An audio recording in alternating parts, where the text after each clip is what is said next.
before we split up the last week in 92, the last 2 gigs we did down in Reading, Radiohead supported us in 1992, and then the very last gig we did in Manchester in 1992, September 1992, Oasis supported us.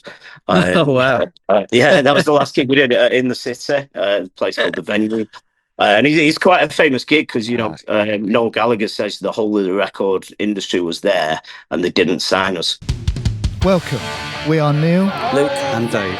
340-somethings reminiscing on the runners and riders of 90s guitar music. We look at the bands who soundtracked our youth on both sides of the pond and interview some of our heroes from the bands that defined a generation. You'll hear about the good, the bad and the ugly of 90s guitar music. This podcast is stupid and contagious. Episode 117 is Stupid and Contagious podcast. We got Richard from Space Monkeys on next. Well, not next. Coming up. Next. Shall I start again? No, leave it in. It's next. That's a good one. That's coming up. What's been going on, Dave? You're looking a bit blue there. Yeah. What's going on? A bit tired. You've been out on the tiles. You look dead. I'm not sad. I think it's just your screen. What's been going on? Been home Why are you alone asking all me week, haven't you? first? Why not? Because you're the one with the exciting life. Or the absurdly boring one? Yeah. Hey? That's the fun part. You've been home alone, haven't you? Well, I've had the dog. Oh, yeah. Mate. What have you been up to with the dog? But that masturbatorian seen some action. With the dog? Come on, give us something. Yeah, but I don't enjoy these implications. All right, well, give us something. Give us something else to work with. Who was that MP that who said that he didn't think bestiality should be criminalised? There was one. I can't remember. I do remember. Yeah, he's a bit of an outlier. Sure. That's outrageous. And I guess Prince Andrew doesn't think he's done anything wrong either. No. Oh, he knows it. Surely. He just thinks that's his right.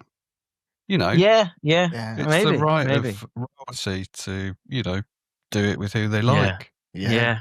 Do what you want. Yeah, you might be right. Yeah. One thing I thought is worth mentioning.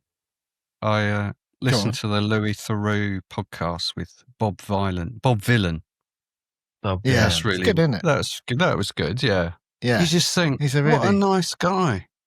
How ridiculous that, what a fuss about nothing, and he's just standing up for what's right, and it's just sick. Yeah, and in that interview, he comes across really sort of, he knows exactly what he's talking about. He hasn't just sort of randomly said stuff.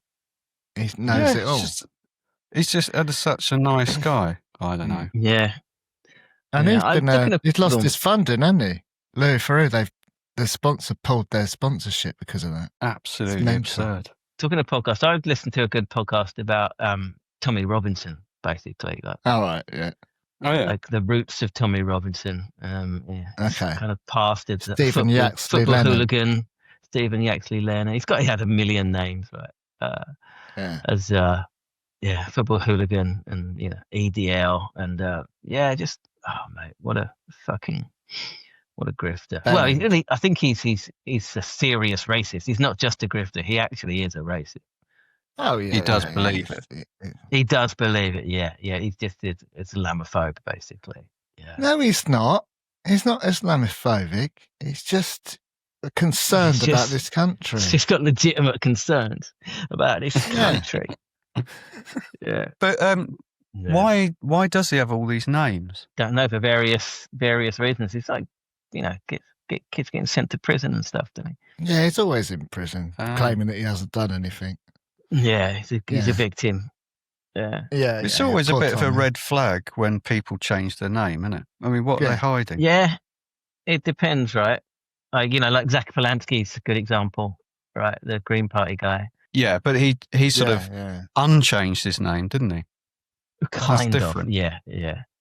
He embraced his Jewish roots, basically. Yeah. Timmy Mallet called Timmy Mallet, or did he change his name? That's a good question. What do you reckon? Should we look it up? I think that proves Let's look my up point. Timmy Mallet's. You're saying that Timmy Mallet's got some malicious intent? I'm not sure. I'm not sure I'm suggesting that. Look at that guy. Fucking hell. You won't be, but if you look at that whole Mallet's mallet thing, it's quite violent. You can't do that. He's just hitting kids with a mallet. But That's his name. His name, Timothy Luke Mallet. All right.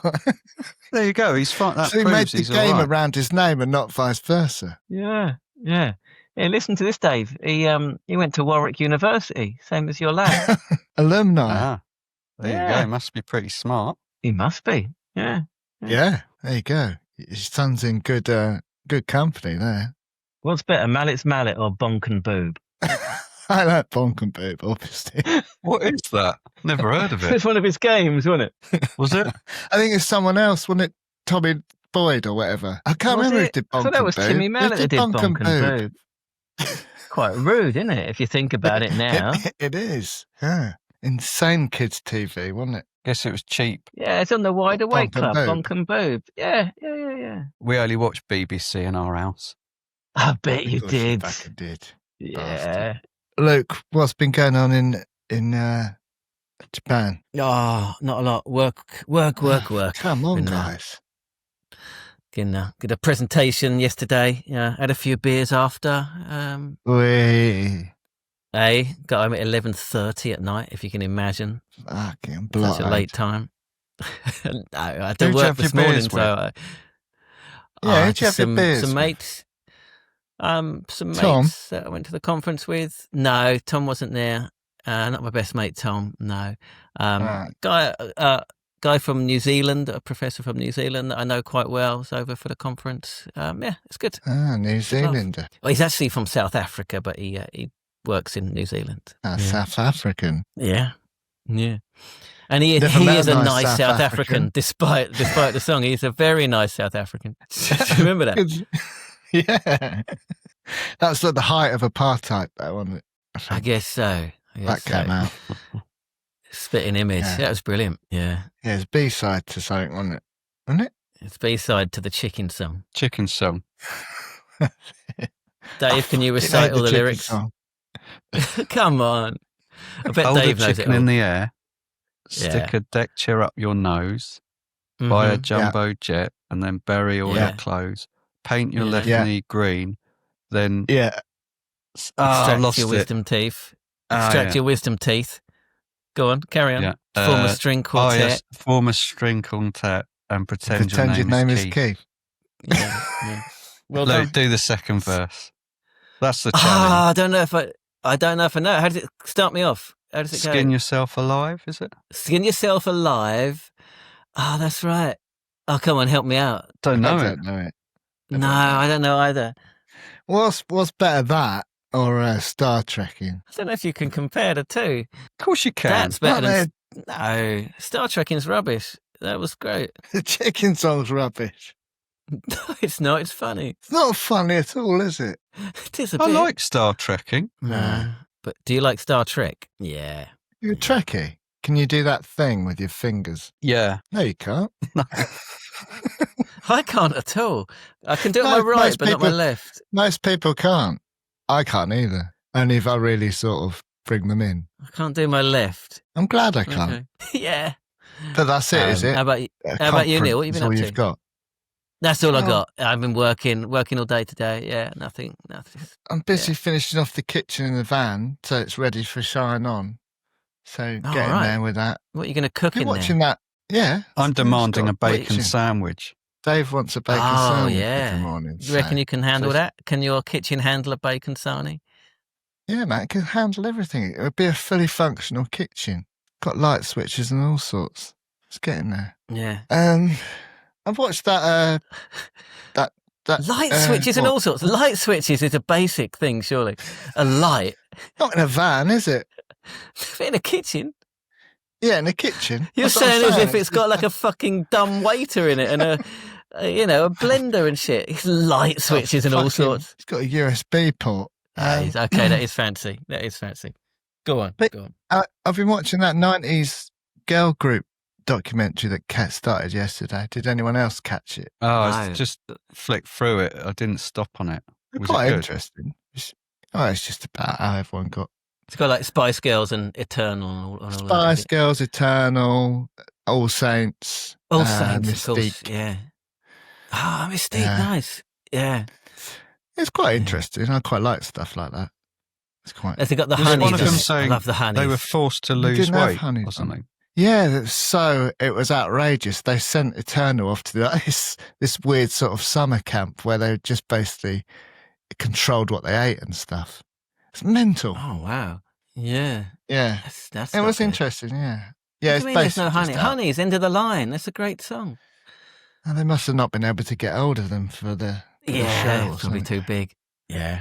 I don't know. But yeah, I like stuff. It is quite interesting. Well, they're 5 are back, aren't they? 5 are back. First time in 25 years. They keep coming back. They usually come back like as 4 of them or 3, but this time there's all 5 of them. All 5 of them. Oh man, they were good, weren't they? 5. They were brilliant. Yeah, they were. Everybody, right, get up. All rise. 5 make you get down. You what, Dave? All rise. That was Blue, wasn't it? That was Blue. Yeah, that was a good song. Blue. It's a good song. All Rise. Yeah, it's like a courtroom drama song. That's right. Yeah. Oh, right. Okay. Yeah. 5 were the kings back then, man. They were brilliant. Yeah, good. All right, let's get into this week's episode. Richard from the Space Monkeys. Let's do it, yeah? Let's do it. What did Dave say? He called him Dickie Duff. Oh, of course he did. You're a Dickie Duff. You are a bit. It's got a duff dick after all of that wanking after being in the house by himself. He probably has. You're the one that goes on about wanking all the time. You're the one that built your own masturbatorium. They've got a shower each at the moment in their house because the boys at uni.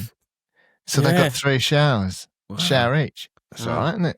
If you are watching, then please do give it a thumbs up, subscribe to our channel, get involved in the comments. Let us know your favourite Space Monkeys tracks, gigs, all that sort of stuff. And if you are listening, please do rate and review and share it with your friends. Dave, what's going? Just quickly, but is your boiler sorted? No more smells. It didn't smell yesterday when I came round. No, it came back though, but I had to top up the water in the drain again, and then it went.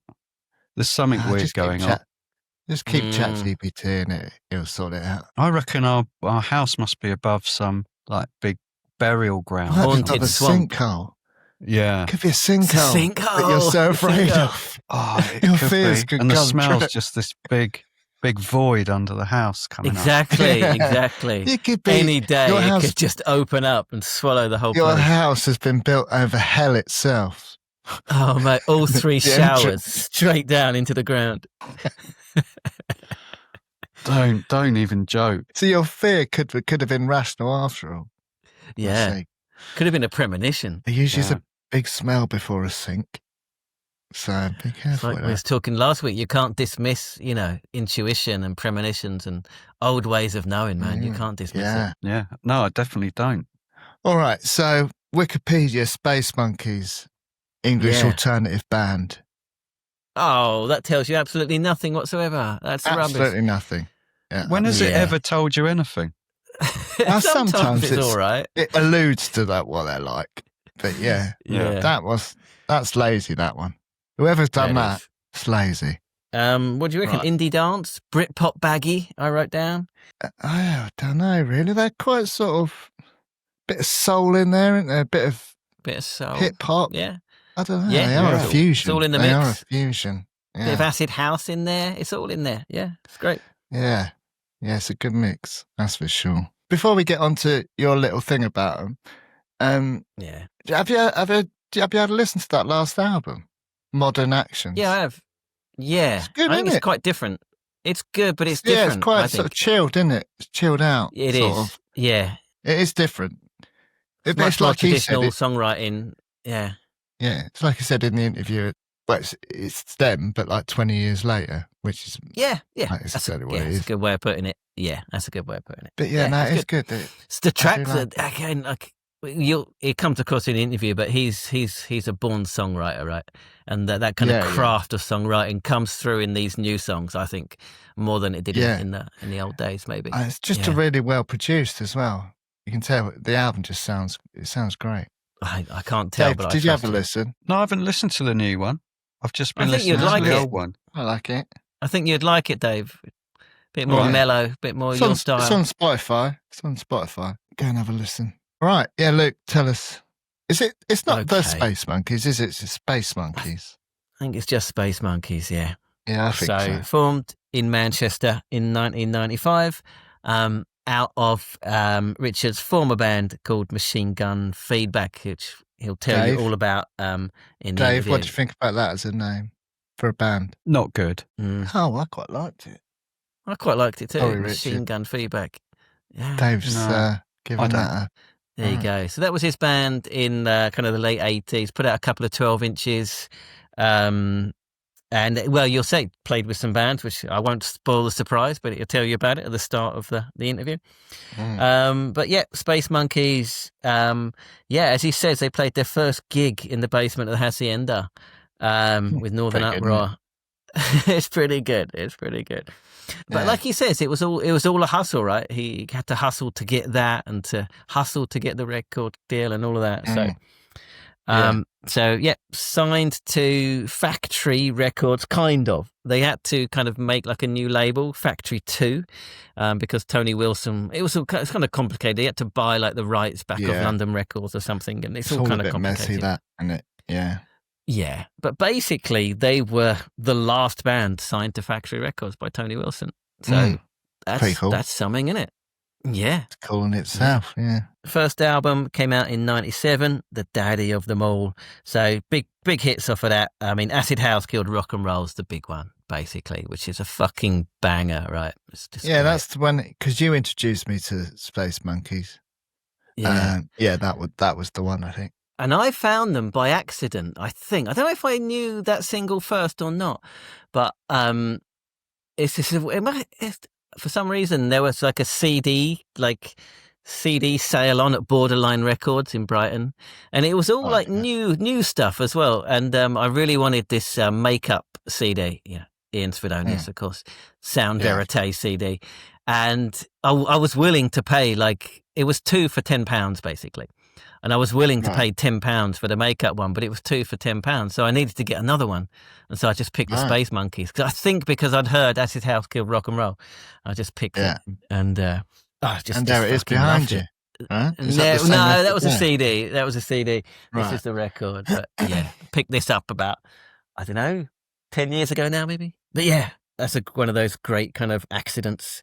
Again, Sugar Cane, another kind of big hit single from that. Huge, that. I have listened to that before. We Are the Super Cool. That's great, Sugar right? Cane again. Huge record. Yeah. Just a hip-hop record, isn't it, basically? With a bit of indie. Yeah, I mean, they sample the Wu-Tang Clan. Yeah, I give you that. Yeah, very sample Wu-Tang. They sample DJ Shadow and stuff on that album. It's really cool. But then they got songs like The Sweetest Dream. The Sweetest Dream sounds like it could have been on What's the Story? It sounds like an Oasis song, basically, right? Yeah. Very eclectic. Yeah, and we talk about it quite a lot in the interview, so I won't go on about it. But there's a bonus track called Awaiting Mr. Crow, which I absolutely love. I only found out the name of the track when I was researching to do the interview. I was trying to find some of the lyrics so I could go for it, but I couldn't find them anywhere. But there's some. It's a fucked up song. I like it. It's brilliant. Yeah, it's like 7 or 8 minutes. The devil, it's really cool, about the devil, and it's just great. Yeah, it's great. But really big album, sold over 100,000 records, and a big hit basically. And he talks about it in interview, but after that they get picked up by Interscope in the US and they get taken over there. They do pretty well, have like a joint like three headline show with Smash Mouth and Third Eye Blind. I guess they must have been on Interscope at the time, I guess. It's the only explanation for that.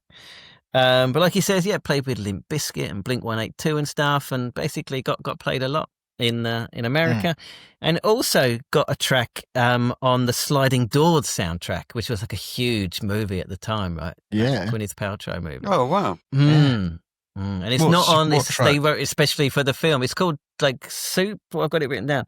Drug Soup, and it's not on Spotify. It is on Bandcamp that they uploaded, but it's not on Spotify.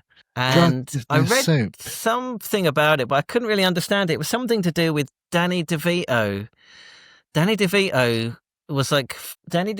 kids went to the same school as like the record label's person's kids, and they met outside the school gate and they were chatting, and he gave him like the song, and for some reason Danny DeVito passed it on to the film company, and it got on the I don't know. Danny DeVito's involved. I don't know the exact story. I couldn't understand it, but something to do with Danny DeVito. Yeah, there you go. You never know, right? And you never know how things can happen that way. These things happen. Yeah. Do you like that film? Yeah. I don't think I've ever seen it. You're talking about sliding doors moments all the time now. I can't believe you've never seen it. Sliding windows, you call it. I know what it is, but I've never done. It's just you can choose two different paths, right? I don't know. It's a great concept, right? It's a great concept. Yeah, I think it would have been a really good film if John Hannah hadn't been in it. He really ruins that film for me. Why? Don't hold back. It's just so annoying. You need to be able to get behind the characters, right? Yeah. And he's just so annoying and like simpy. I'm going to rewatch it. I haven't watched it since like back in the day. I'm going to rewatch that, I reckon. See how annoying you. Yeah, they made a second album, Escape from the 20th Century, but we talk about the interview, but it didn't come out, and it was finally kind of released in 2013, but it's difficult to find. It's on YouTube. I couldn't find it. Is it? It's on YouTube, like song by song. So if you want to listen, you can put it into YouTube, and it's there. It's good. It's kind of like it's kind of like a mix between like the first one and then the newer stuff. It's good. Okay, so a bridge between the two. Sure. But Factory basically collapsed, and it didn't come out. The band ended up splitting up in 2000. Richard went on to form a band called Giant Star. One of the other members, Don Morrison, there's something about him having a bare-knuckled fight with Bez at the Happy Mondays. But it wasn't like a performance thing. It was something. Well, there you go. Something to do with like one of them's wife or something like that. I don't really know. Yeah. It's a good way to settle a feud. That's how I always settle mine. But it'd be more weird, wouldn't it, if they'd been wearing boxing gloves? Yeah, boxing gloves. That's true. If it wasn't bare knuckled, that would be weird, wouldn't it? That's the way it was phrased. Yeah. Yeah, if he went up to them in the car park outside the pub and put on a boxing glove, that would be more weird, wouldn't it? It would. But maybe more gentlemanly.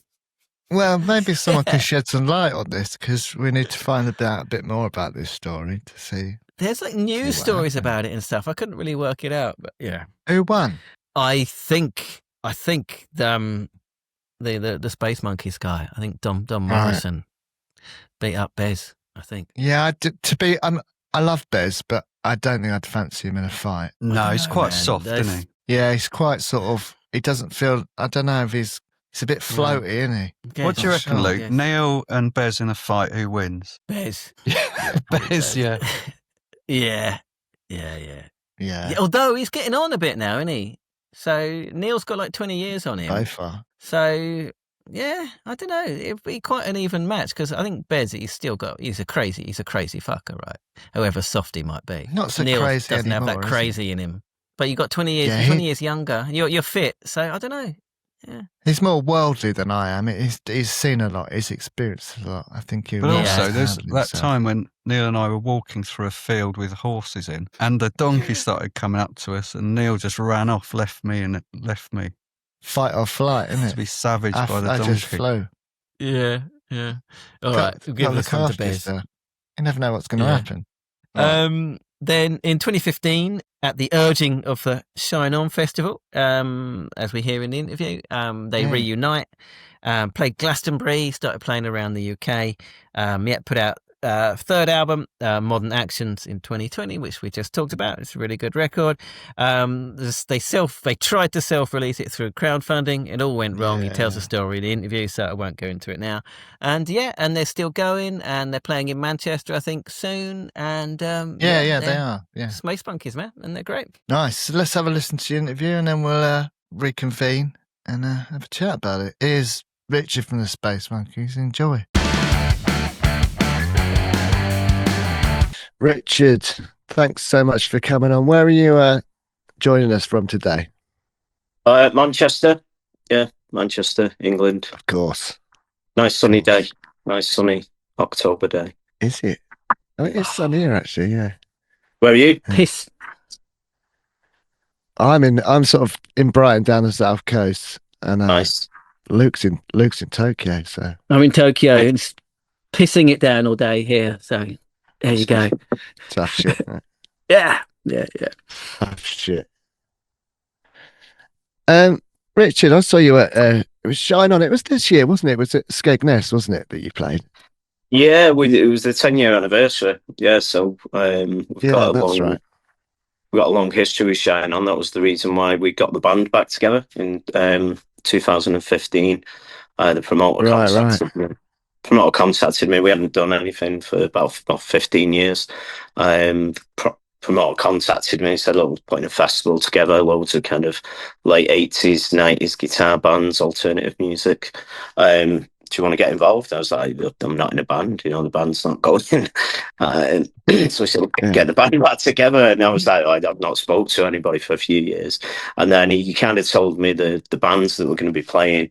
He said, you'll be on the stage on the Saturday on the main stage with Happy Mondays, Peter Hook, Northside, Stereo MCs, 808 State. It was just like a great lineup. So that was the reason why we got back together. And we've done it about 6 or 7 times over the last 10 years. Great festival, really good place. It's amazing. Yeah. Did you enjoy it this year? It was good, wasn't it? I was there. Yeah, it was great. It was a little bit closer to us, Skegness, to Manchester. Right, we usually make the trek down to Minehead, which is a long way to go. But it's always good. Yeah, I can't make it this year, unfortunately, to the Minehead one. That's in a few weeks' time. Sure, it'll be. That's it. Yeah. It looks good. Looks good. You're going, aren't you, Neil? I'm going. Yeah, I'll be there. Yeah. Looks good. It's always good, isn't it? It's always good. It's a good. They've built a good community. It's a good community of people. There's friends that people have made lifelong friendships from going to that festival. That's what music's all about, isn't it? Bringing people together. Yeah, exactly. And on the back of it, you've got the great music. You've got a lot of great bands that a lot of people probably wouldn't get to see. But I've seen most of the bands anyway, and I've been lucky enough to play the festival 6 or 7 times. It's been a great opportunity to catch bands that I wouldn't have seen normally. So long live Shine On. Absolutely. Yeah. Second that. How do you find playing live these days? Do you still enjoy it? In a different way. It's quite exhausting. We don't do too many gigs these days. Back in the day, I think I joined my first band in '88, and then from like '88 until 2000, that's what I did. It was my full time thing. At the height of the Space Monkeys, when we're touring America and touring Europe, we were probably doing 150 gigs a year, quite easily. And then you're on that kind of, it's like Oasis now. Oasis have got back and they're on that kind of gene. They're in Tokyo as we speak. Yeah, are they? Yeah, you're going down. I wish. Unfortunately, not. But yeah. So you're on that kind of roller coaster of you travelled, depending what level you're at, is still the same kind of, it's still the same kind of game. Hotels, tour buses, vans, whatever stage you're at. Like I say, some of my happiest memories are in the early days when you just 4 or 5 lads in the back of a van, transit van, going up and down the country, going to places like Brighton, and then being lucky enough to travel the world. It's a great experience. And obviously the key point of that is you playing your music and you're sharing your art and you meet new people. Yeah. So you said first band in 1988. That's pretty early on. Can you tell us about that band? Yes, that was school band. So yeah, that's the year I left school, 1988. A couple of mates from school were mad into music. The Cure, Madness was the first band that I was into. The Cure, the Jam, the Smiths, all the great guitar bands of the 80s, Echo and the Bunnymen. And we got a band together called the Machine Gun Feedback. Kind of late 80s, and very very much a shine on type band. And we signed a record deal. We had a couple of independent singles out. We were lucky enough to tour up and down the country, as I say. And then the last week before we split up, the last week in '92, the last two gigs we did down in Reading, Radiohead supported us in 1992, and then the very last gig we did in Manchester in 1992, September 1992, Oasis supported us. Oh wow! That was the last gig we did in the city, a place called the Venue. And he's quite a famous gig because Noel Gallagher says the whole of the record industry was there and they didn't sign us, so they had the opportunity to sign Oasis and they didn't sign us. That was the end of that band, and then shortly after that band we kind of got together and formed the Space Monkeys in a different lifespan. Yeah. So that was like 95ish, right? That started. So my first band, 92, split up in 92, and then between 92 and 94, 95, I was kind of putting things together, doing different things, which eventually, evolved into the Space Monkeys. So our first official gig as the Space Monkeys was April 95, the Hacienda. And we were playing with a band called Northern Uproar. There was Northern Uproar and us. It was in the basement of the Hacienda. It was called the Fifth Man, and Tony Wilson came down. He was trying to sign Northern Uproar, so he came down and he missed us. He came down to see Northern Uproar. He missed us. Northern Uproar, they'd already kind of signed a deal with Heavenly Records, Jeff Barrett, who was there at the gig. Really nice guy. And then Tony came down, and all his friends and his staff and people at the Hacienda were saying, "Oh, Tony, you missed the Space Monkeys. You would love the Space Monkeys. You need to go and see them. You need to sign them up. Great band." And it was our first proper gig as the Space Monkeys. And then the next gig that we did, not name dropping again, but this is the thing when you're in music, you collide with different people. You collide with different people on the way. The next gig that we did, we were playing with some friends of ours called Soft, who later went on to become Elbow. And we played a gig with them at a place called Monty's Snooker Club in Bury, which is kind of North Manchester, where we're all from. And Tony Wilson came down to that gig to listen to us, and he signed us. After the gig, he came up to me, he said, where's the dressing room? So I was like, "It's there, Tony. Fire exit." Open the fire exit door to the car. It was the car park, and there's a lot of 14, 15-year-old kids kind of getting off with each other and doing things they shouldn't. And so Tony kind of loved it. He'd come to a place. He's done that most of his life. He's discovered bands in all places, all scattered around. That was the gig we did, and then obviously we got signed to Tony and Factory, and we had five great years. So that was 95. So we're celebrating 30 years. Wow, 30 years of the Space Monkeys. Wow. Manchester, I mean, it must have been buzzing back then, right? I mean, Oasis were on top of the world by that point. You had Black Grape coming out and everything. I mean, was there like something in the air? Yeah, so I mean, it happened obviously before that. 1989 was, I was 17, 18 years old in 1989, and that was my punk. Acid house, you mean? Yeah, well, not so much as, I was into acid house, baggy. But, the Manchester bands, the Roses, the Mondays, 808 State, just everything that was happening.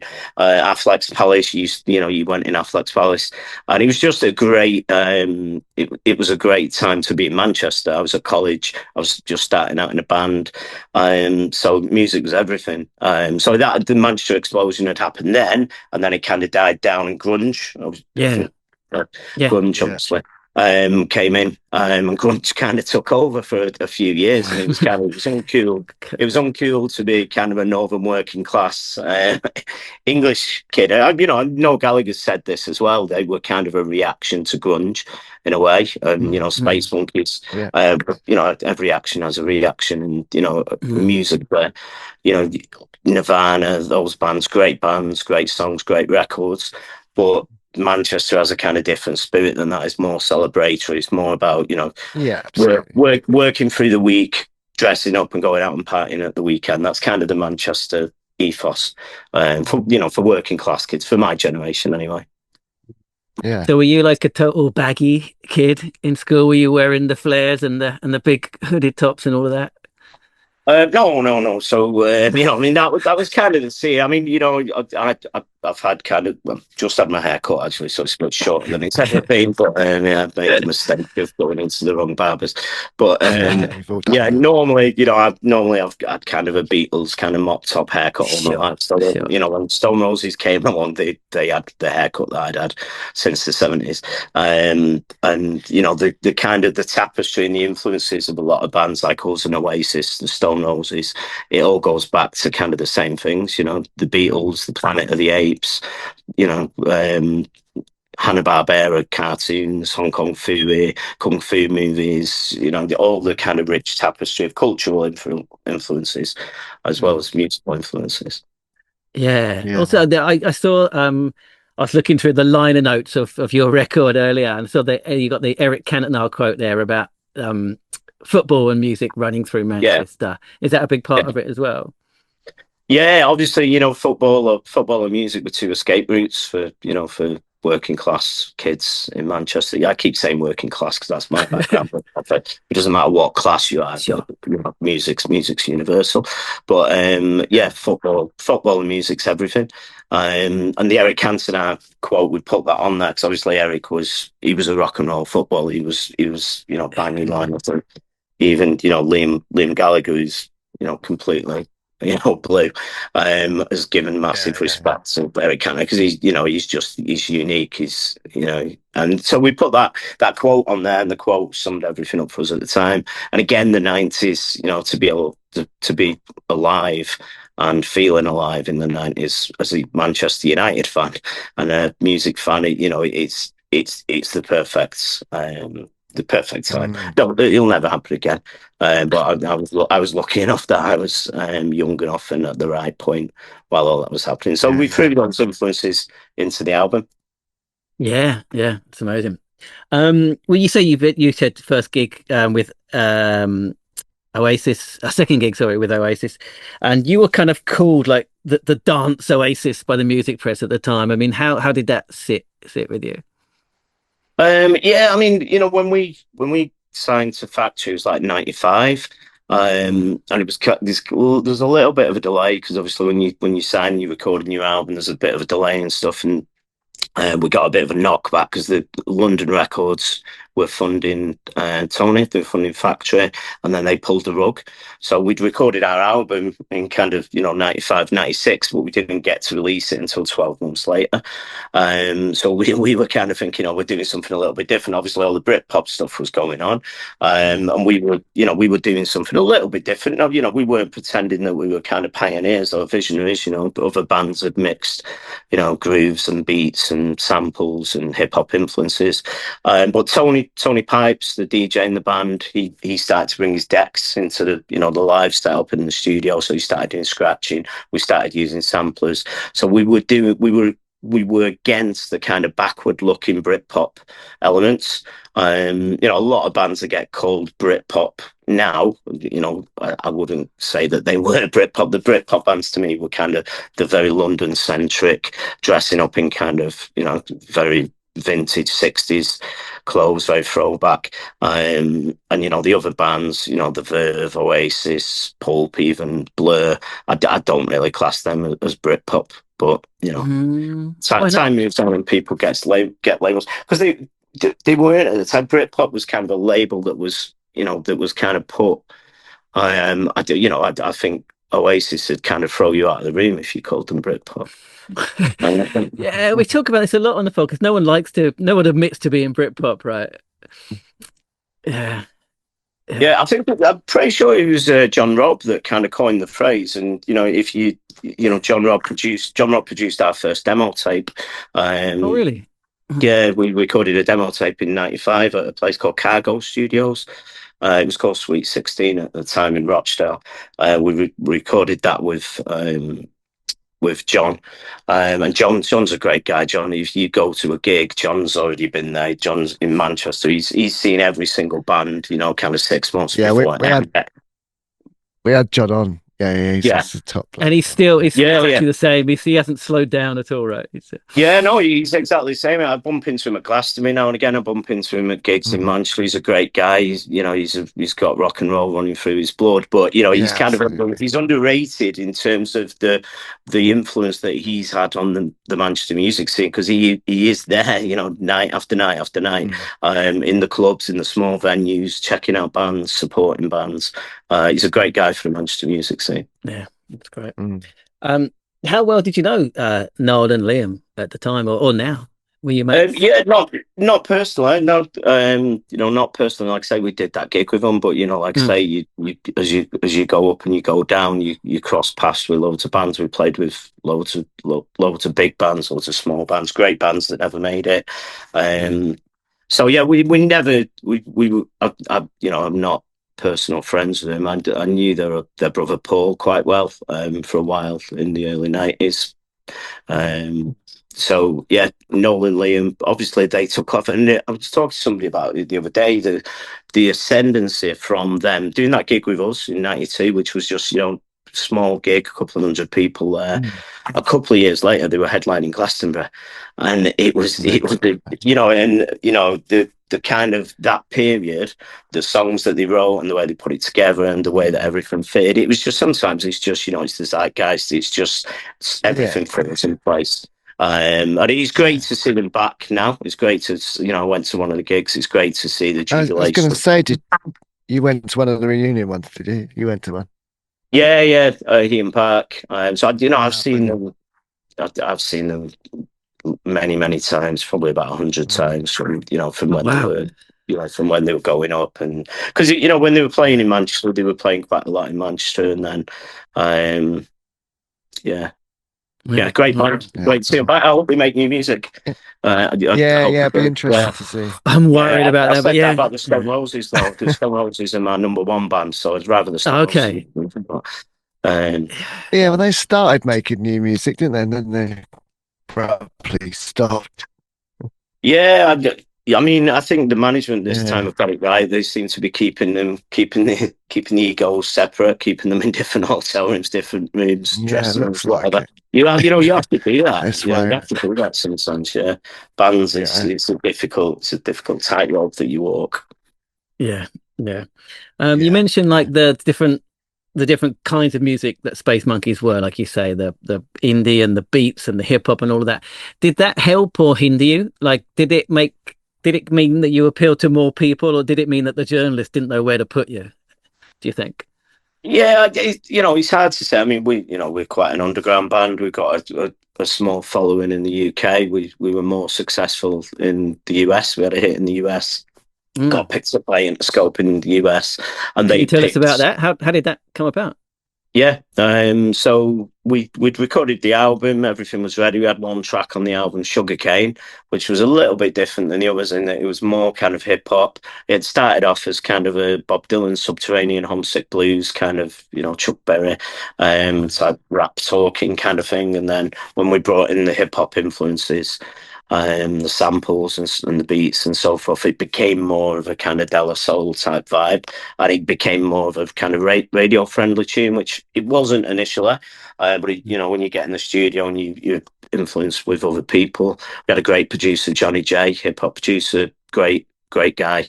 He had a massive influence on that record, and then it got picked up a guy called Tom Atencio, who was a friend of Tony Wilson. He was the manager of New Order in the US, and he managed No Doubt. So he's a well-respected guy in America. He heard the song, he liked Sugarcane, and he said to Tony, "Hey, can I put this out? Can I put some white labels out?" So he printed off some white labels, sent them out to all the college stations in America, and it got heavy rotation, and it was getting played, and it was getting played in all the college radio stations. And he's like, Tony, we've got a hit here. So he then signed us to Interscope. And then, we had a couple of years over there with Interscope, great time in America. They supported us, paid, huge amounts of money for the tour and for the video. I think we paid about $250,000 for one video for Sugarcane, which I'm still paying back. That's why I'm drinking water. Sure. Right. Was it worth it though? Was it exactly? Yeah, 100%. Yeah. So the memories, and we had 2 years over there. I think the famously, when we get together and we talk about the memories and stuff. The first time that we got to America, and we landed on the plane, and we had a mooch on, and we went in a record shop, and this kid came up to us and said, "Hey, it's the Space Monkeys." And we're like, man, we're like, nobody says that in Manchester. We just landed, and it was because. Sure. It was because the video had been on MTV, and the promotion that you get from a major label, which was the exact opposite from what we'd got in the UK from the beautiful cottage industry and the beautiful independent grassroots setup of Tony Wilson and Factory. Which so we had the blessing, we had the experience of both. Sure, bit of both, yeah. That's cool. That's great. Can you talk a bit about putting the first album together? It's a double album. It's a long album, right? It's a lot of tracks. Yeah, the vinyl is double album because it's 45 RPM. So yeah, it's it's deceptionally. I guess so. Okay, I guess so. Yeah. But the Factory didn't even want to make a vinyl. Actually, it was just reminded me. Yeah, at the time, hardly anybody was buying vinyl, so we had to force them to get vinyl. Well, it's got blanks because they haven't put any effort into the cover. It's got that's why it's not instead of a cover. Yeah. That's why it's not got a cover. That's the beauty of Factory, Oh, because it was just like an extra. It was an afterthought. That's why it hasn't got a proper cover. This was. No, it wasn't. It was never an afterthought with Tony, but they didn't have the money, so the cost of printing a cover, and Tony was probably quite right in saying nobody would buy it because I've still got about 50 copies in my shed. But people just weren't buying vinyl at that point in in 95, 96, 97. It was all CDs, but I never bought a CD player. I was always vinyl, so I was like, Tony, I've made my album on Factory Records. It's getting printed on vinyl, mate. So we had a compromise, and he was like, okay, well, it's cheaper if we just do it in a black cover. We'll get some stickers printed. It looks kind of like a clubby kind of, hip hop vibe. We're like, yeah, great. So yeah, that was it. So in terms of making the album, we spent a lot of time in Moonraker studio in Longsight in Manchester, where Voodoo Ray, a guy called Gerald Voodoo Ray, was made. So it's very small, very small studio, very down. It's hard for me to describe it without doing it a disservice, but it was a bit of a shithole. So yeah, we recorded most of the album. We recorded most of the album and the post-production in Moonraker, but we recorded the bulk of the live stuff in a place called Mono Valley, which is near Rockfield. The famous Rockfield is the sister studio, and it's the studio on the cover of Supersonic by Oasis, where there's the big round doors. That's the live room of Mono Valley. So that's where we recorded the album, and we did it with, as I say, Johnny J, who was a genius producer. Yeah, that's great. Well, speaking of formats, on the CD version, which I had at the time, it's got the extra hidden track on it. That was my favorite track. I mean, why did you hide away such a masterpiece? Sounds like a Bob Dylan track to me. It sounds like Dylan. Yeah, so my number one influence is Bob Dylan. There you go. 90% of the music I listen to is Bob Dylan. That's all I need pretty much. So I write all the time. I've written, thousands of songs in my lifetime, and a lot of it is acoustic kind of Bob Dylan stuff that never gets released, never probably will get released. But that was one of the tracks. So we were in the studio in Mono Valley, and I'd stayed up all night writing it because we'd had a party, and I was kind of vibed, and I was writing the song, and it's got a lot of words. So I wrote it all down, handwritten. And then the next morning, the guys, I was still there up writing, playing my guitar, drinking a bottle of vodka. The guys came in, Johnny J, producer, came in, he said, what are you doing? I was like, I've written a song, we need to record it. And so we pretty much just recorded it once, just played it once. We might have, had a quick run through to test the levels, but we just recorded it as a kind of demo. Johnny got a loop going, and then I just played the acoustic guitar and sang the lyrics. There's a few mistakes on the lyrics, but it was one take, and it was just a demo. It was just kind of a guide, so we could then get the band together and build a song from it. But it had kind of a flavour and it had a feel to it, and people liked it. Tony Wilson loved it, and it was like, we don't need to do anything to this. We don't need to add any overdubs. We don't need to redo the vocal. It is what it is. So, and obviously it's got a lot of kind of cursing on it because of the nature of the song. It's a song about the devil. It's a song about evil. It's great. We were listening to a lot of Wu-Tang Clan at the time, which probably influenced some of the lyrics. So yeah, that's how that came about. And Tony Wilson, the first time Tony heard it, he came down. We played it him in Moonraker because we brought the tapes back to Moonraker. And I remember he used to pick his kids up every day. Tony used to pick his son Ollie and his daughter up from school, and he brought them into Moonraker, and he was like, "Play us what you've got. Play us what you've got." And we're like, "We've got this song, Tony, but the kids are." He's like, "Play the song, play the song." So we played "Awaiting Mr. Crow." It's got probably about 49 F words in it, and his son Oliver, he's in the business now. Oliver, I don't know if you know Oliver Wilson's a great guy. He was a primary school, I think, at the time, the late stages of primary school, and he was sat at the back listening to it, and he loved it as well. And it became Tony's favourite song. He wanted to release it as a single in America, in kind of Bible Belt America, and there's kind of a little bit of blasphemy in there. We're like, "Tony, you're trying to get us killed here, man." He wanted it to be the next single, kind of after Sugarcane, and we're like, "You're trying to ruin our career and get us killed at the same time." So the compromise was we put it as a secret track, and we timed the because it was about the devil and satanic influences. We timed it so there was so many tracks after the final track on the album, so it got to 666 or 66.6 or 6 minutes and 66 seconds, whatever it was, that when you were playing it on a CD, it came up to 666 before it played the track. That's right. That's right. Yeah. And that seemed like a clever idea at the time, but yeah. But it's really annoying to get to listen to if you just wanted to listen to that track. I think that, I've forgotten what it was, but I think that was it. I think you had to leave it for 6 minutes. 6 minutes into track 66, yeah. That's great. Although I think I remember the first I discovered it because I left it playing one night when I went to bed, and that kind of just woke me up when it just suddenly came back in again, and that weird devil song in the middle of the night. It was a scary experience. One of my friends did the exact same thing, and he said his mum came in saying, "What are you playing? Why are you playing?" He forgot to turn it off, and he was about 14. It's great. It is great. So you said you write thousands, hundreds of songs and stuff. You are the songwriter, right?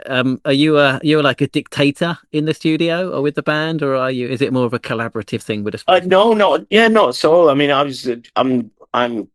the main songwriter, and that was the nucleus of the band. But the great musicians in the band who are also right now, as we write together. Me and Tony Pipes on kind of the second album, which didn't get released. Me and Tony wrote a lot of the songs because he was starting to sample and loop music that he'd always done from his hip hop background, and then I started to write songs over that, and that was refreshing for me.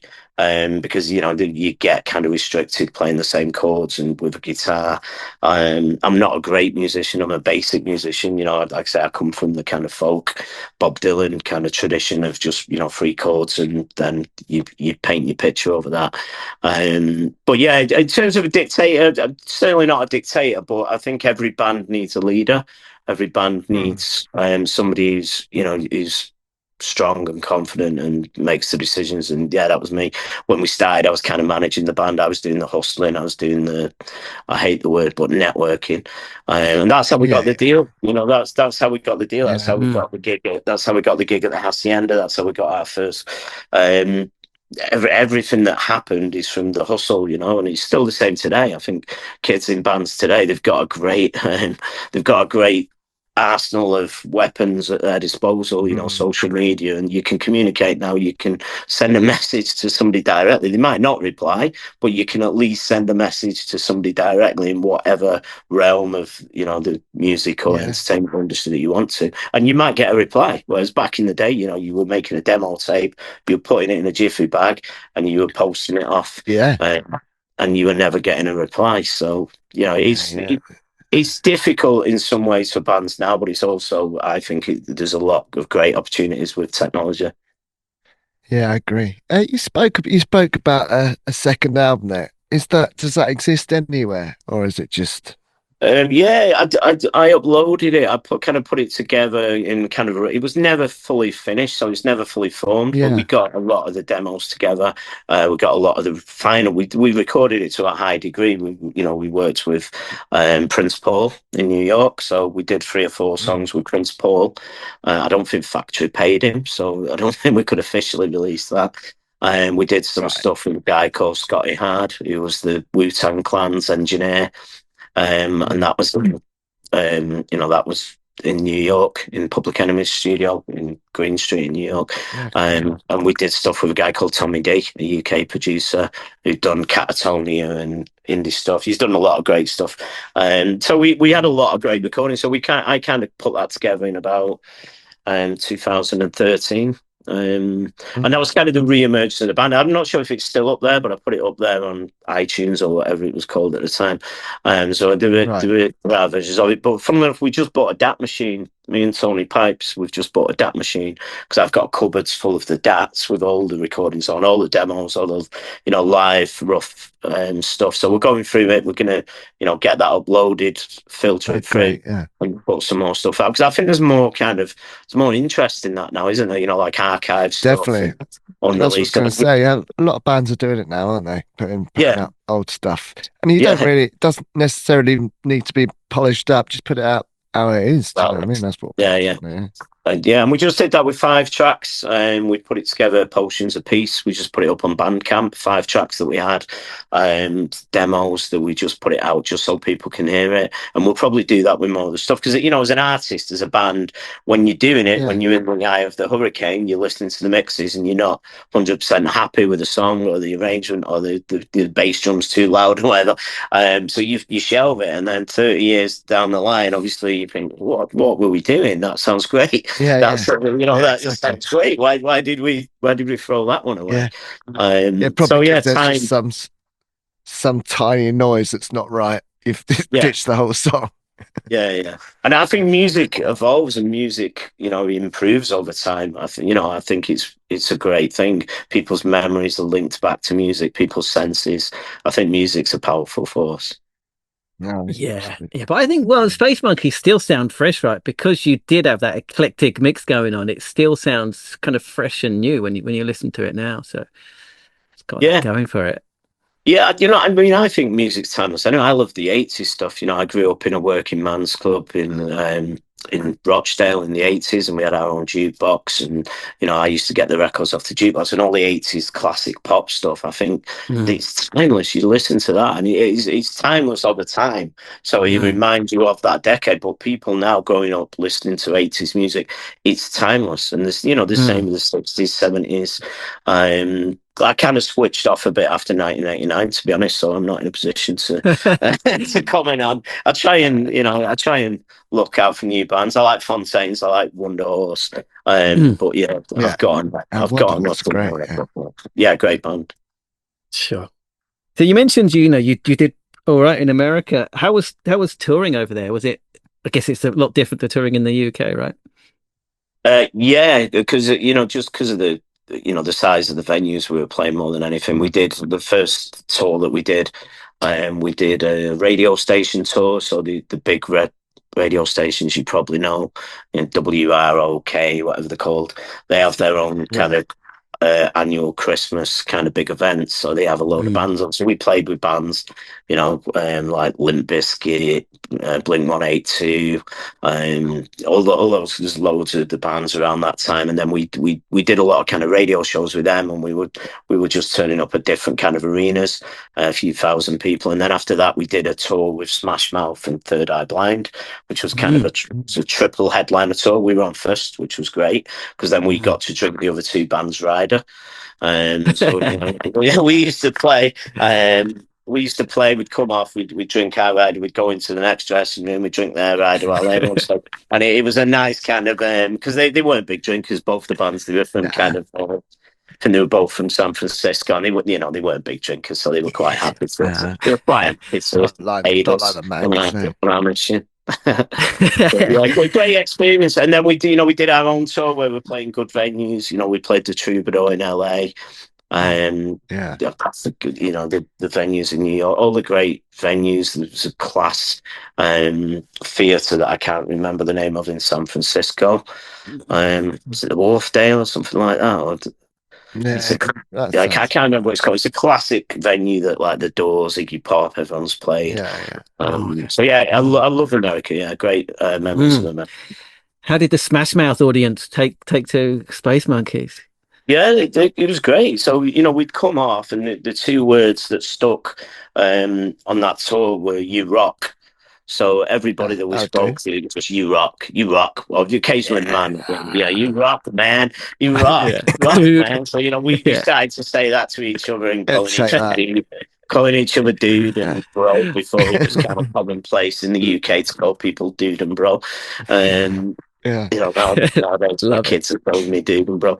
But yeah, it was great. And, you know, the American people, you know, they're great. You know, we had a really good time, really good experience. And the label, Interscope, fantastic label. Yeah. Have you been back over there since you reformed and played any gigs, or? No. You know, like I say, you know, we're doing what we're doing at the moment. We're doing it for the enjoyment of it more than it being any kind of aspirational journey to anything else. You know, we're doing it because there's a certain amount of people who want to hear it. We're doing it because we enjoy it. If an opportunity arises, then we'll look at the opportunity. But yeah, how long it lasts for is you know, it's up in the air. But at the moment, the people that are in the band, you know, we're loving what we're doing, we're enjoying it, and we've got a good relationship with each other. So that's what it's all about. And the people who come to the gigs are great. That's it. You said it right there. That's the reason to do it, isn't it? So. Yeah. So the band called it a day, 2000, right? I mean, was there like a certain event or anything that triggered it, or was it just time? Your time and obviously money. We never had any money anyway. You know, when we were on Factory, I think we were paying ourselves £50 a week, and then it went up to £100 a week. You know, which sounds like pennies now. It was a reasonable amount back then, but you know, it was just enough to get by. So we never really earned any money. Any money that we got, we put back into the band, buying equipment and so forth. But we had a great time. So yeah, we never really, there was no big blowout, you know, there was no big argument. It just kind of dissolved. It was a strange, it was maybe, you know, it was the end of the 90s, and bit of a strange period in time, and the band just kind of faded. Tony lost his funding, Tony Wilson, for Factory, so we couldn't continue with him unless he found something else, and we'd kind of just come to the end of a cycle, I think. Sure. What did you do immediately after? Continued writing songs, continued making music, but it also coincided with members of the band having families, getting married. So, you know, in terms of the time span, people went on different adventures for the next kind of 15 years until I dragged them back on stage against their will to play at Butlins in front of a load of 40-year-olds. Pissed up 40-year-olds. That's it. Like us. That's great. Can you tell us about putting out the third album in 2020? I'm sure you're kind of sick of talking about it, but it all went a bit tits up, right? With the Yeah, so we're cursed, you know. Everything that we do, you know, is kind of cursed to some degree, which I kind of like. I'm sure karma, I'll get some reward somewhere down the line, but yeah, we're happily cursed. So we did this fundraising thing with Pledge Music, which seemed like a great vehicle. It seemed like a great company. We'd seen good results from other bands that had used it. But yeah, they went bankrupt just as we were doing it, and you know, our followers had paid their money, so they'd paid all the money for us to record the album and for it to be made. But the Pledge Music had just kind of spent the money without giving it to us, so we decided that we were going to pay to get the record kind of out there to send people their copies. So we paid for that ourselves. Obviously, the people had paid already. We haven't seen that money, but we didn't think it was right for, you know, Pledge Music to have just disappeared, and those people who'd given the money in good faith for us to make the record were left without anything. So we paid for it to be sent to them. So everybody got. Hopefully, everybody got what they paid. And you never got it back. And that was it. No, they went into administration. Yeah, so huge amounts of debt. So yeah, it's just bad timing for us, and it's a shame because, like I say, it was a good idea. It was, you know, it was great for us because people were paying up front, and you know, people were paying up front to get a record. It allowed us to make the record, and then, you know, it enabled bands to keep going and to, you know, to fund it. And so I know there's still other things that people can do in that respect, but. It's but the positivity, we made what we're very happy with. We made a great record, Modern Accents, and you know, it's out there, and we got that released. The downside is we were hoping to use some money to put behind it in terms of promotion, distribution, to release it properly. We weren't able to do that, so it was just released as independently as it can be. I don't think it's even seen a record shop, but. Music wise, for people that were like Space Monkeys fans back in the day that might not have heard the new stuff, what does it sound like? Is it the similar? So yeah, very similar. Yeah, slightly different. You know, Neil Welsh, the guitarist, who was kind of producer engineer on the first album, and then he later joined the band as an additional guitarist. He co-wrote probably about half the songs with me. I wrote some of the others, and he did a lot of the production and the engineering. It was very kind of in the digital space. So he'd record a lot in his studio at home. He'd send it to me. I've got a laptop and a setup at home. I'd record vocals, guitars, send it back to him, and then we got in Spirit Studios and Gracieland Studios in Rochdale, proper studios with the band to record, you know, the organic stuff, the live drums and the vocals properly. So yeah, it was a great experience to make it like that. But in terms of the overall sound, it is very similar, but you know, 20 years later. Yeah. Sure. And you know, and we've just been in the studio again this year. We've just been in the studio again, writing a couple of new tunes. So we're hoping to release that. We're hoping to release that. So it'll probably just be an EP. We'll probably put out sometime next year. So yeah, that's cool. Yeah, but not a full album. That's not in the works. We've not managed to get the time to make a full album, so we, you know, if we wait to make a full album, it might be 2040 or something before we can get out. So. There'll still be a market for it. We'll still be here, hopefully. Sure. So you say you don't play live that much. I mean, how much of your time is taken up with the Space Monkeys these days? How much of I mean, I constantly write. I constantly think about writing. I constantly creative elements in my life. But obviously, the band itself is a very small part of our time. We're doing it like we do the occasional gig. We will keep playing gigs as long as people want us to play gigs. But in terms of you know, there's no bigger picture. There's no dreams of kind of like going back to where we were in the 90s at all. Yeah, we're happy where we are, and we're making music and we're enjoying making music.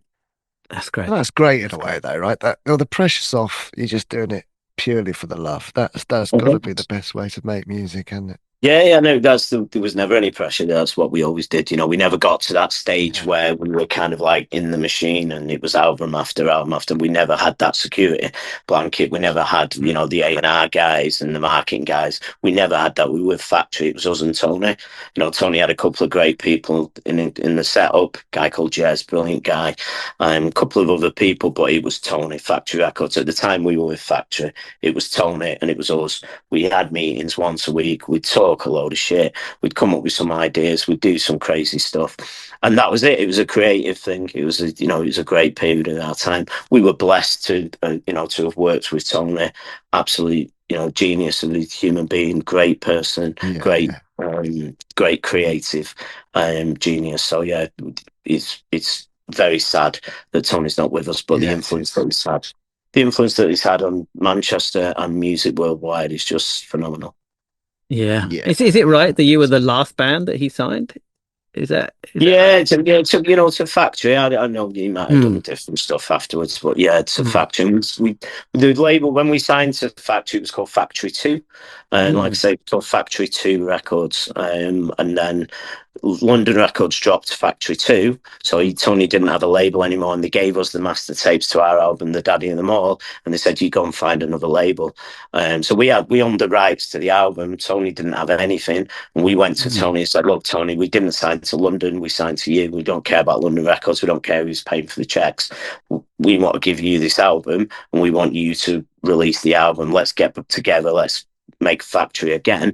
And Tony got enthused again, he got excited again, and he realized that he owned the copyright to Factory Records Limited. So he realized he signed a load of like copyrights for different versions of Factory, and he still owned that one that he hadn't had to give up. So he's like, right, we'll set up Factory Records Limited, 50-50, Space Monkeys and me. And that's what we did. And then, he linked it up with Tom Attention in America, and then we got the Interscope deal. And, for a couple of years it was going great. And the plan was to continue as an independent setup. But then Interscope dropped Tom Attention's label, and it's all politics. Right. The domino effect, and eventually the money runs out, and time catches up with people, and that's what happens with a lot of bands. But we don't look back with any regrets. We don't look back thinking if we'd have done this or this, things would have been different. You can say that about anything in life. We just look back on the great memories and the great times that we had. Yeah. And it's pretty cool to be part of that Manchester lineage of Factory Records, right? It's not many cooler labels out there, right?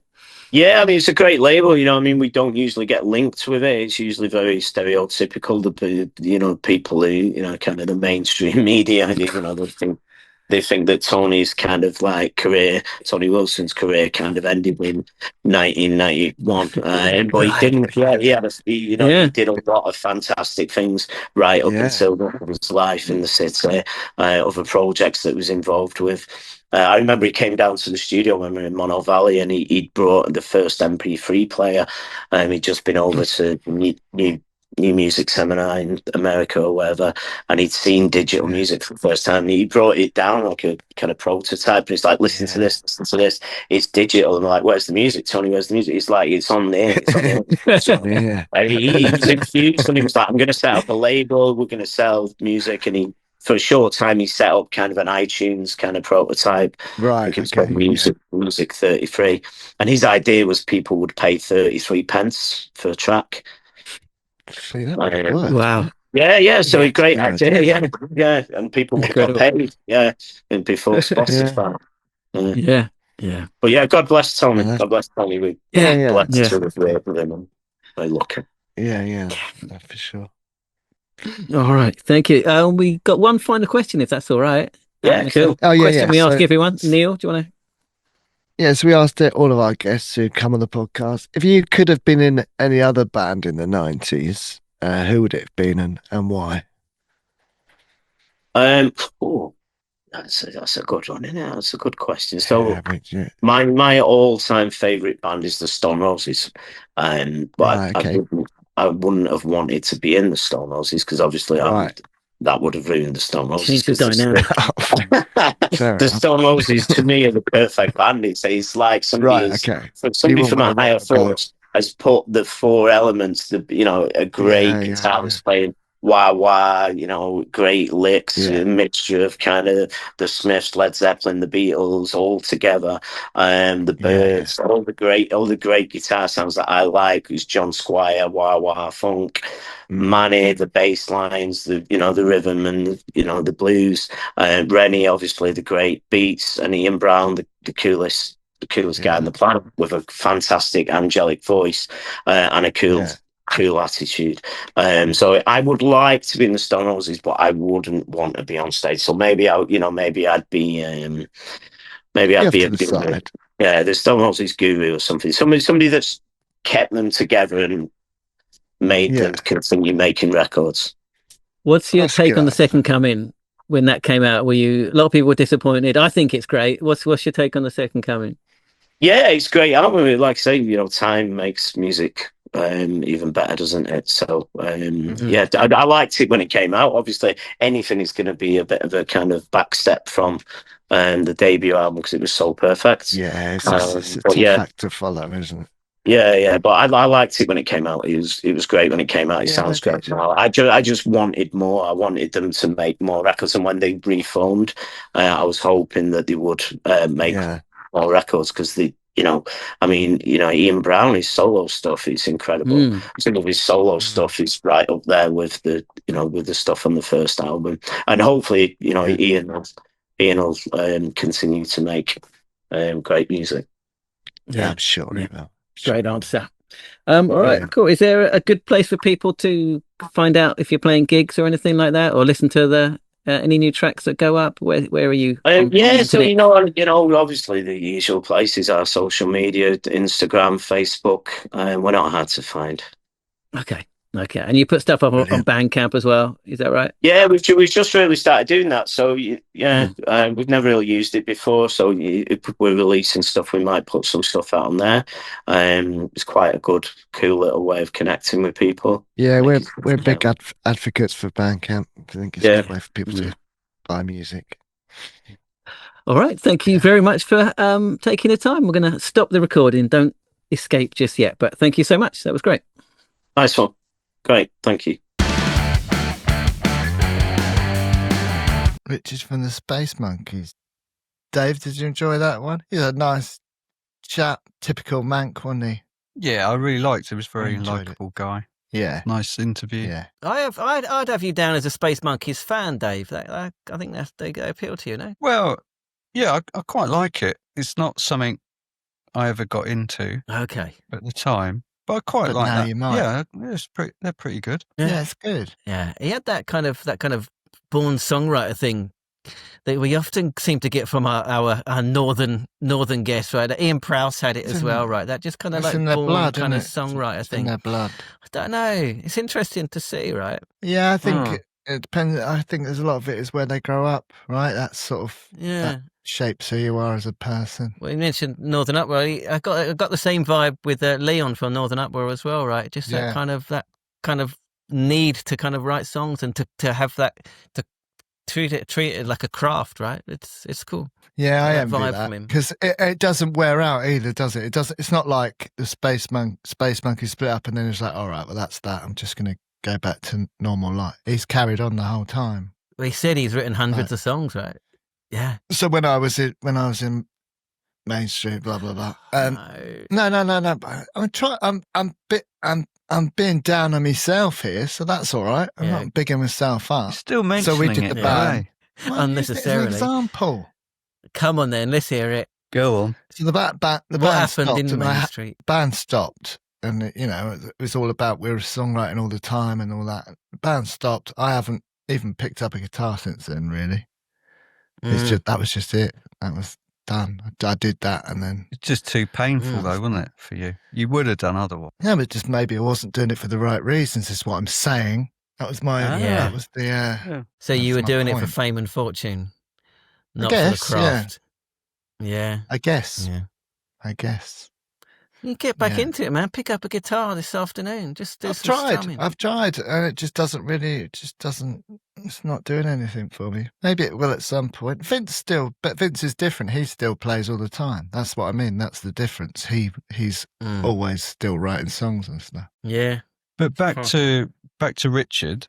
Did he? Yeah. Has he been writing professionally, or has he had another? Wasn't clear if he'd had another. I guess both, right? Yeah, I guess he's got I guess both. I guess he's just someone that just sits there and writes songs, and some of them are never heard, and some of them are, I guess. Tony Wilson. I mean, what a guy. Go on. Have you seen the Steve Coogan film? 24-Hour Party People. Yeah. Yeah. I didn't really enjoy it much. I think I did, but I need to watch it again. Yeah, maybe I need to rewatch it. I might need to rewatch it's really good. too. But I was reading just before about Tony Wilson, and when he died, his estate was under £500,000. Yeah, he lost it all, didn't he? That's mad, isn't it?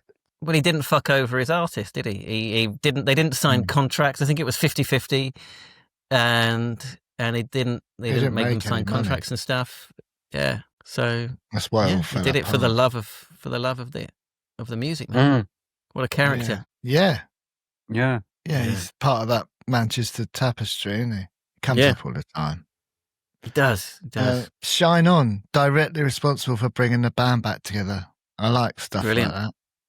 Long live Shine On, isn't it? That's what he said. Long live Shine On. Indeed. Yeah. You're getting excited. It's coming up. I am actually. Yeah, I am getting excited. I'm just trying to get. I'm going to ask you a favour in a minute. I want you to get me. One of those new Smash T-shirts. Can you get one from Ed, medium size? Who for? For me. I might have one. You can send it over when you send me your Stupid and Contagious T-shirts. I'll give you the money for it. Don't worry. I'm good. Is he going to be there? They've put out new ones.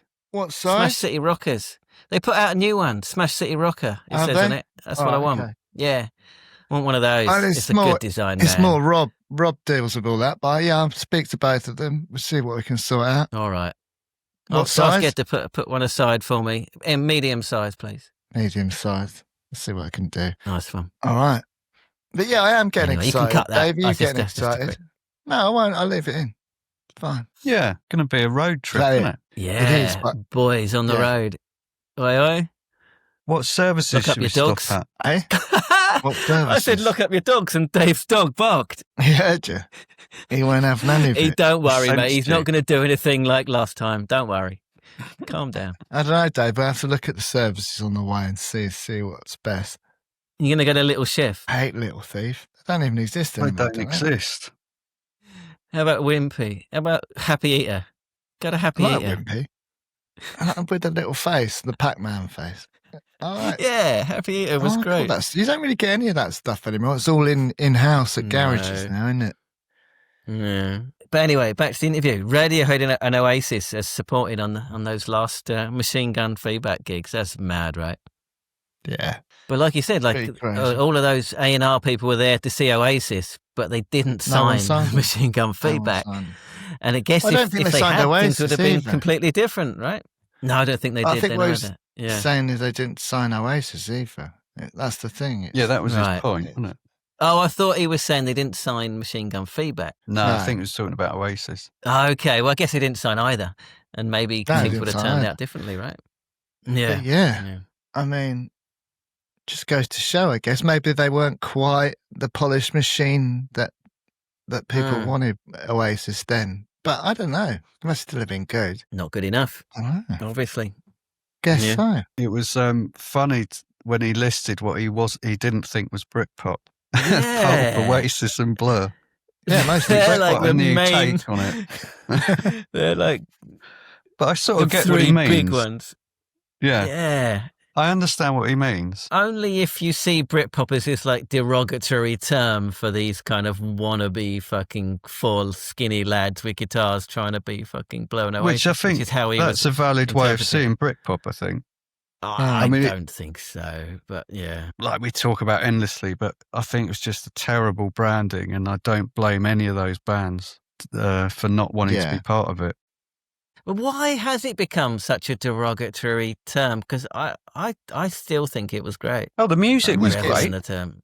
It's the arrogance, isn't it? It's the arrogance of it all. That's why. But but that's just a term. But I mean, why do people denigrate Britpop? Like we talked about it with John Robb, right?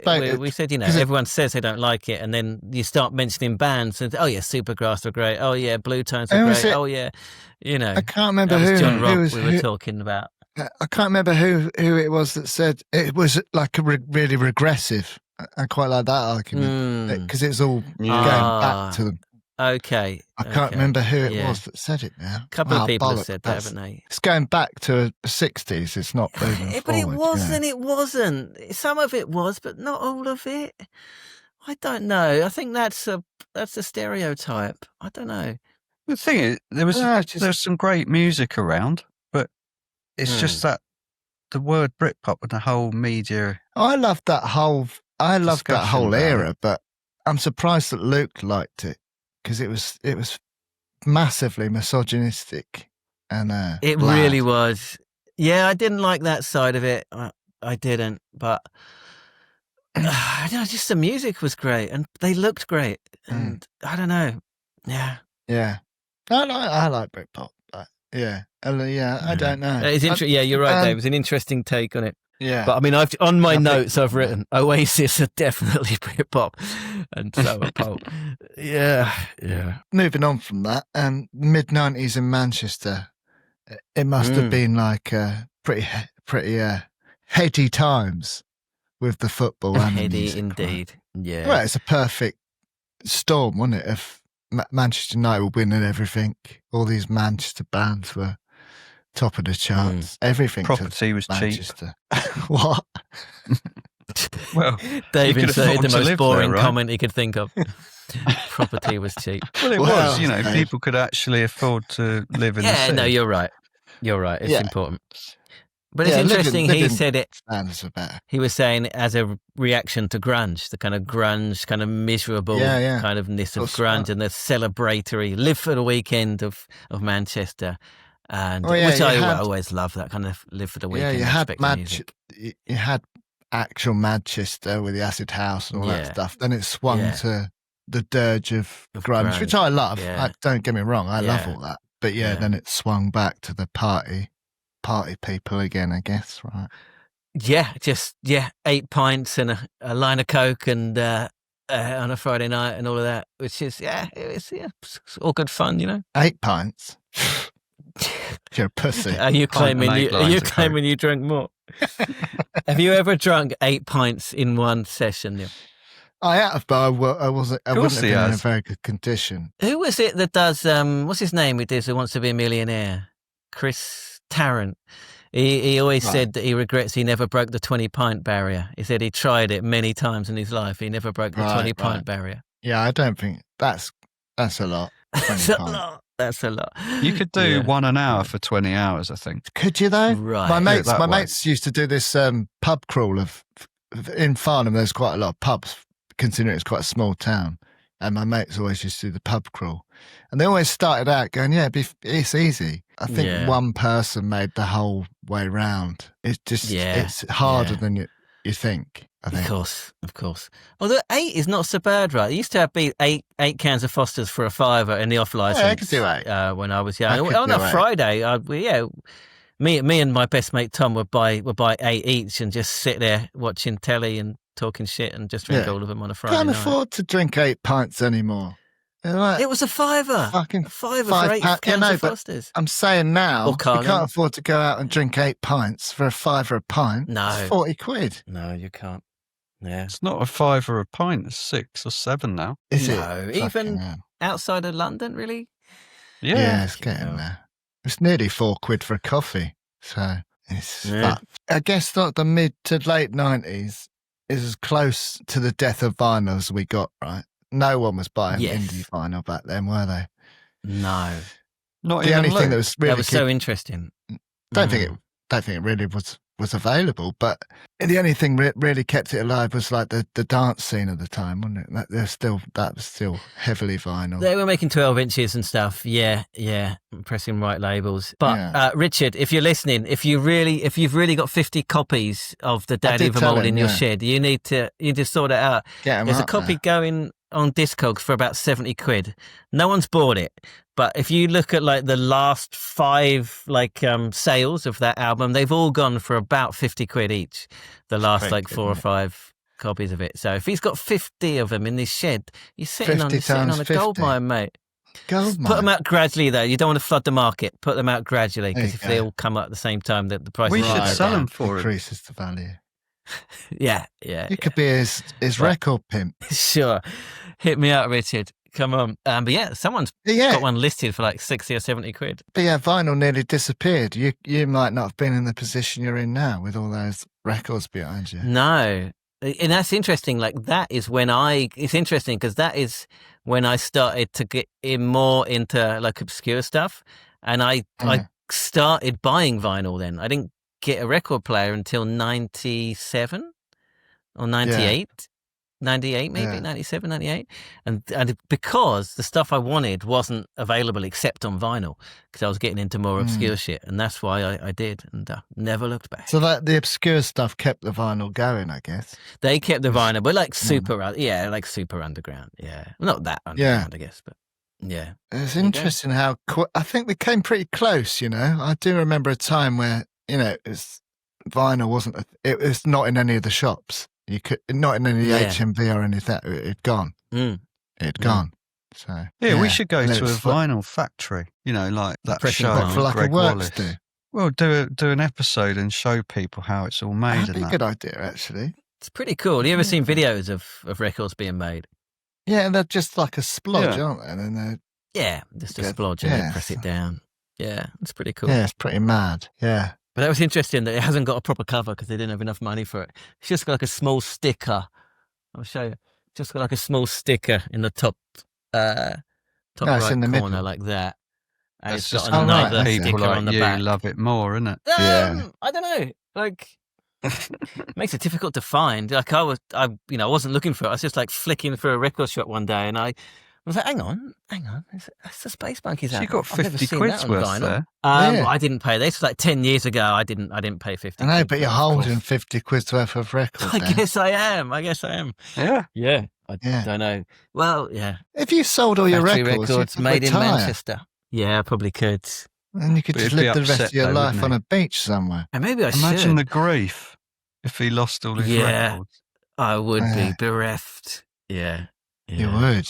Just get them insured. Yeah, I think they come under the house insurance, I guess. But I should get them all. Like I've been trying to put them all onto Discogs, but I just can't be bothered. Gets annoying. Should definitely. Have you got an itinerary of every record you've got? No, so that's what I've been trying to do via Discogs. Right, you can just log it into Discogs, but I've probably put like half in there, maybe. Yeah, because you want to be able to get them again. Well, it shows you the value. You can see the value at any time. How much you want? It doesn't make sense because it doesn't help because it's just whatever people will buy from, right? Yeah. And you can see like the medium value. If you sold them tomorrow, what are you looking at? Well, you don't know because it doesn't mean anything. No, it's not much. It's not much at all, actually. I'm not going to tell you. 10 grand? Well, from the ones that I've got that I've logged, it's... Well, again, it depends, it's just whatever people pay. Tell us. Yeah. We're not going to tell anyone. What if you come and burgle my house? I don't know where you live. Bit difficult. Won't stop you. Tokyo's a big place. I don't think I'll find it. Yeah. I really liked the whole story of the hidden track. That's brilliant. Yeah. Six. What, your story? Isn't it? No, but my story as well, but his story about how, they just played it and it's just that one take and Tony Wilson really loved it and that was really cool. I was really pleased with myself for... Go on. No, just saying it's a great track. It is a great track. I was really pleased with myself for saying that it sounded like a Dylan song. I was like, I bet no one else has made that comparison before. Yeah, it was like, every single person has said that, I bet, right? No, it really does that. A sweary Dylan track. But yeah. Yeah, if you haven't heard it, you have to go and find it, but it's worth it. Well, I'll put it on the playlist. It's on Spotify, so it'll be on the mixtape. Yeah. Okay, so people don't even have to go and find it. It's just there. Nope, just go to All Giggly, press the button, and it'll be on the mixtape. Nice plug, nice All Giggly plug. Smooth.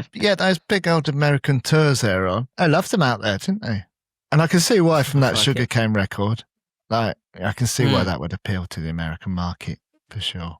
And the video. Have you seen the video to it? The one that costs $250,000. Yeah, but it's a good video. I haven't. It's a good video. Better be. A lot of money. But yeah, I guess if you're getting heavy rotation on MTV, that's the calculation. There you go. I just wanted to talk about the pledge music stuff because I thought that was interesting. Yeah, it's like that was like a predecessor to crowdfunder, wasn't it? It's a similar thing. Yeah, it's one of the first ones. It's like a crowdfunding place, and it's pretty shocking that the people didn't get compensated. Surely, when people go bankrupt, they have to pay off their. I had someone who owed me money who went bankrupt, and you just don't get it. If they haven't got it, you don't get it. Simple as that. That's not fair. Of course, it's not. But that's what bankruptcy is. If you go bankrupt, they wipe out all your debts basically, and unless you've got any money you've got, they'll pay off to whoever. But if you haven't got the money, they just wipe it. So it's just built to favour the companies, right? Pretty much. If you go bankrupt, you're supposed to be restricted in what you can do in the future. Yeah, that's the idea. But you're not. Yeah. Oh, that's so fucked.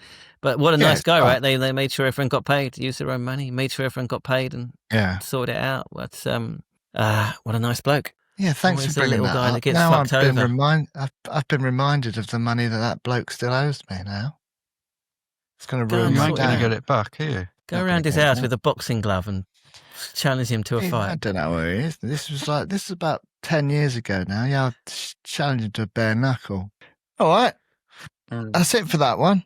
If you are watching, then please do give it a thumbs up, subscribe to our channel, get involved in the comments. Let us know your favourite Space Monkeys tracks, gigs, all that sort of stuff. And if you are listening, please do rate and review. And share it with your friends. Please do keep sharing it with your friends. It's the best way for people to find our podcast. We do kind of rely on that, so keep sharing. Dave, do you want to mention All Giggly? Yeah, I've moved the app to allgiggly.com/stupid and contagious podcast. It's just the same basic features, but simpler than having an app, and then you don't need an iPhone. Can you put like a shopping thing on there so we can sell the t-shirts that are coming out soon? Oh, that's a good plug. Yeah, I mean, I think so. Yeah, I've got to sort of that out. So yeah, t-shirts are coming. Keep checking the Facebook group because I've been talking to people in there, just trying to get them sorted. If you're new to the podcast, welcome aboard. If you like your 90s music, you're in the right place. So we mentioned Northern Uproar. We've had Leon on the podcast. We mentioned Black Grape. We've had Kermit on the podcast. We've had all of your favourite 90s musicians. Tom Robb. So have a look in John Robb. Yeah, we've had on the podcast as well. Yeah. So get into the archives, and I'm sure you'll find Oasis. A lot of people. Oasis. We've had on Radiohead. We've had Terry Christian. Yeah, we've had Tom Radiohead. Yeah, he just kind of moaned for like half an hour, but have a listen. We haven't had those on. Not yet. As I mentioned earlier, I make a mixtape for every episode, so I'll put a load of your favourite Space Monkeys tunes on the mixtape, as well as some stuff that Richard talked about, and I'll make a good mixtape for you, so have a listen to that via Dave's Or Giggly app if you must. All right. Thanks so much to Richard for coming on. Really enjoyed that one. It's a shame they're not playing at Minehead, but catch them next time though it's shining, I guess. That's it for this one. Join us next week for episode 100 and... I don't know what this is. What's this 18. one? 117. Right, 118 of the Stupid and Contagious podcast. I can't wait till we get to 147. Oh, mate, your namesake. So, see you next week, Dave. See you in a minute.